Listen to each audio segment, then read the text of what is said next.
Selamat pagi, salam sejahtera. Ada orang tanya dengan saya di saat Datuk Seri Anwar Ibrahim dalam proses undi percaya pada hari ini. Mereka bertanya satu soalan kepada saya, yaitu, apa akan jadi kepada Datuk Seri Anwar Ibrahim? Apa akan jadi dengan Kerajaan Perpaduan Malaysia? Apa akan jadi dengan Kabinet Malaysia sekiranya Datuk Seri Anwar Ibrahim kalah dalam undi percaya di Parlimen pada tengah hari ini?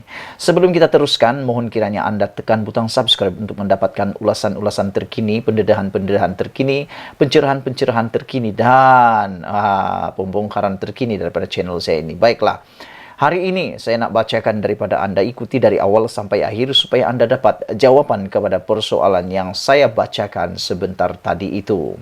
Saudara-saudara sekalian, Anwar kini bakal dapat majoriti usul undi percaya. Namun yang menjadi persoalan, apa jadi kalau dia tiba-tiba kalah hari ini? Kalau tiba-tibalah katakanlah Barisan Nasional mengkhianati beliau, GPS mengkhianati beliau, GRS mengkhianati beliau atau sebagainya. Saudara-saudara, kerana dalam perjanjian itu kalau secara individu memang akan dipecat. Tapi bagaimana kalau secara satu en blok, satu parti itu sendiri yang keluar daripada mengundi atau menyokong Datuk Seri Anwar Ibrahim? Sebagai contoh, katakanlah Barisan Nasional tiba-tiba menarik sokongan bersama GRS atau bersama dengan GPS. Tentu Anwar Ibrahim berada dalam keadaan yang amat kritikal. Jadi saudara, apa yang jadi kalau itu yang berlaku? Meskipun Datuk Seri Anwar Ibrahim sudah mengangkat sumpah sebagai Perdana Menteri pada 24 November lalu, masih ada pihak yang masih mempertikaikan keabsahan itu, walaupun Datuk Seri Anwar Ibrahim sudah bekerja selama hampir 1 bulan. Perkara itu berlaku apabila Tan Sri Muhyiddin Yassin menegaskan bahawa pengerusi Pakatan Harapan PH itu wajar mengemukakan bukti yang mana beliau mempunyai sokongan majoriti ahli Dewan Rakyat untuk menjawat jawatan Perdana Menteri. Jadi saudara-saudara sekalian, apabila Tan Sri Muhyiddin Yassin ini memohon bukti daripada Datuk Seri Anwar Ibrahim, tentulah bukti yang paling kukuh, bukti yang paling sahih adalah dalam undi percaya di Dewan Rakyat pada hari ini.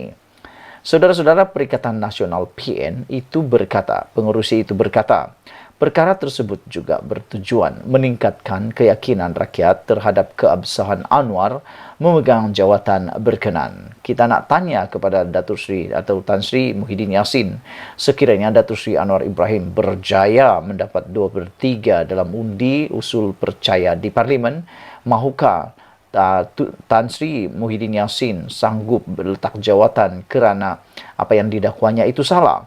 Dan selain daripada itu, adakah Tan Sri Muhyiddin Yassin sanggup mengucapkan tahniah dan berhenti bercakap lagi tentang keabsahan ini bersama dengan kawan baiknya, iaitu Hadiah Wang?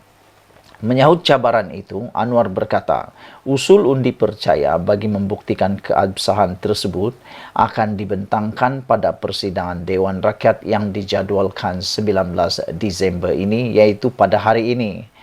Tampil mengulas Profesor Madya Dr. Rusdi Omar, beliau berkata, sekiranya Anwar tidak mendapat sokongan majoriti ahli Dewan Rakyat, maka Datuk Seri Anwar Ibrahim perlu meletakkan jawatan secara terhormat, manakala pelantikan semula Perdana Menteri bagi calon lain perlu diadakan.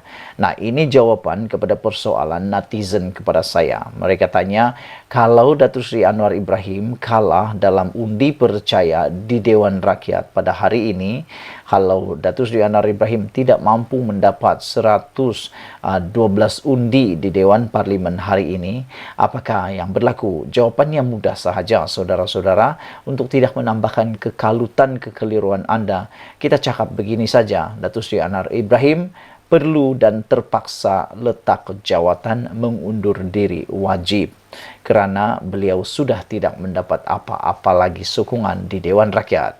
Dengan kata itu, seperti yang dikatakan oleh Profesor Madya Dr.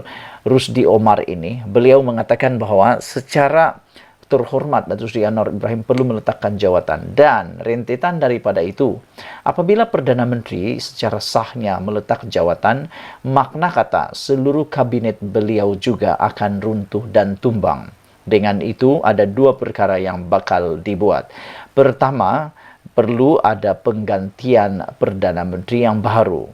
Nah, di sini saya nak tanya, saya nak balas pertanyaan kepada netizen yang menonton video ini. Kalau bukan Datuk Seri Anwar Ibrahim yang menjadi Perdana Menteri, siapakah Perdana Menteri yang anda rasa layak untuk menggantikan Datuk Seri Anwar Ibrahim, membawa dan memacu Malaysia keluar daripada masalah kemelut politik, kemelut ekonomi yang membesar di negara kita saat ini, yang sedang membarah di negara kita ini, terutamanya berkaitan dengan politik Malaysia yang tidak stabil. Ramai orang persoalkan perjanjian ataupun MOU yang dibuat oleh Datuk Seri Anwar Ibrahim itu sebagai satu yang haram. Ada yang kata itu haram dan tidak sah. Jadi kalau begitu, bolehkah kamu beritahu kepada saya, kepada kami semua, apa cadangan anda untuk menangani isu ketidakstabilan politik di Malaysia, terutamanya tindakan-tindakan memancing ahli parlimen supaya menarik sokongan dan sebagainya. Saudara-saudara, mungkin anda kata anti lompat parti, tetapi anti lompat parti tidak berguna, tiada fungsi bagi mereka yang mengundi ataupun bagi mereka yang hanya menarik sokongan, tapi mereka tidak keluar daripada parti itu. Itu sebabnya MOU itu menulis siapa yang tidak menyokong dianggap letak jawatan baru berguna atau anti lompat parti tersebut. Saudara-saudara, perkara kedua yang harus dibuat selepas melantik Perdana Menteri yang baru, yang mungkin kamu rasa ada cadangan lain, mungkin kamu mahu Muhyiddin Yassin atau Hadi Awang menjadi Perdana Menteri, selepas itu akan dibuat pula kabinet yang baru. Kabinet yang baru ini pula, pada pandangan dan pendapat anda, siapa lagikah ahli kabinet yang lebih baik daripada yang ada sekarang?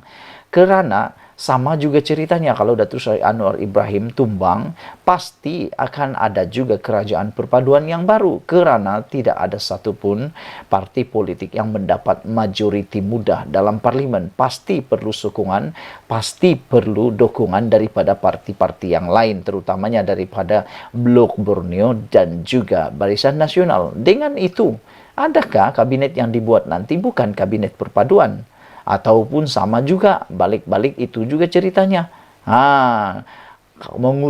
Mengutuk kononnya kabinet buruk, tapi nanti yang dibuat sama juga, muka yang sama juga. Bukankah itu sesuatu yang dikatakan meludah ke langit kena muka sendiri?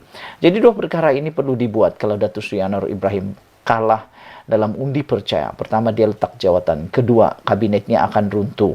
Dan selepas itu, ada Perdana Menteri baru yang akan dilantik. Siapa Perdana Menterinya anda calonkan di dalam komen ini.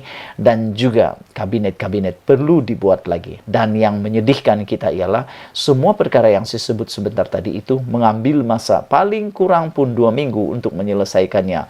Jadi negara kita ditambah lama-lama sibuknya hanya jadi cari Perdana Menteri, sibuknya hanya mencari kabinet, tak habis-habis tentang perkara itu sampai bilalah negara kita ini untuk memacu kemajuan.